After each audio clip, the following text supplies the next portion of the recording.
Quand l'art contemporain s'installe à la campagne à l'initiative de 4 artistes, l'exposition Chimère prend ses quartiers jusqu'au 13 avril au château de Tilly à Boissy-le-Châtel. C'est le coup de cœur ce soir de votre magazine Les Yeux Bien Ouverts, préparé par Bérangère Dinglas et Stéphane Lotte.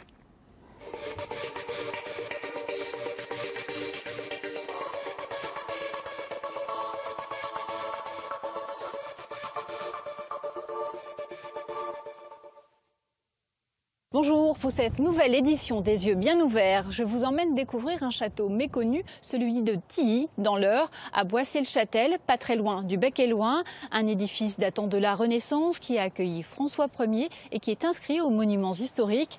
Un château privé qui est habituellement fermé au public et qui accueille pour la première fois une exposition d'art contemporain.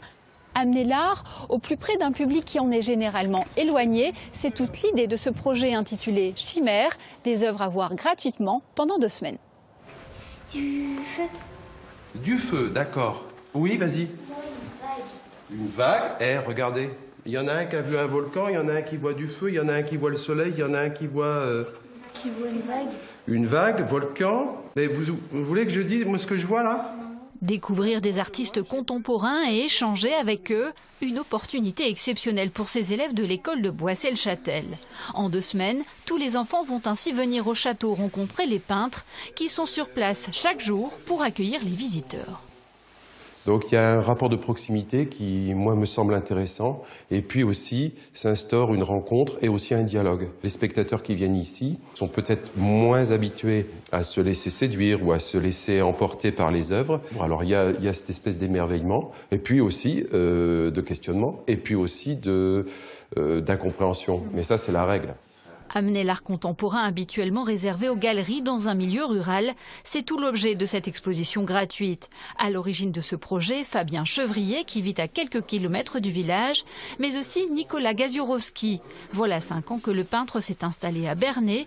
Ses toiles alternent entre paysages et portraits. Tous ces gens que je peins, je les ai déjà vus, même s'ils sont incarnés de façon un peu, pas forcément toujours très réaliste.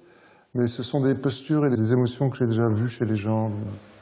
Pour cette proposition intitulée Chimère, une centaine d'œuvres de 5 artistes sont rassemblées. Parmi eux, le plasticien Jean-Luc Curabé. Il travaille à partir de photos anciennes, imprimées sur aluminium, sur lesquelles il intervient ensuite au pinceau. Mon style de peinture, alors on l'a nommé, c'est pas moi qui l'ai inventé, le pop surréalisme. Voilà, ça vient des années 2000 en Californie, c'est un petit peu le monde... un monde onirique. J'avais cette idée de vouloir recréer un peu les images qu'on a dans les rêves et qu'on ne peut pas photographier, quoi, un petit peu. Donc l'univers de Lewis Carroll, un petit peu, vous voyez.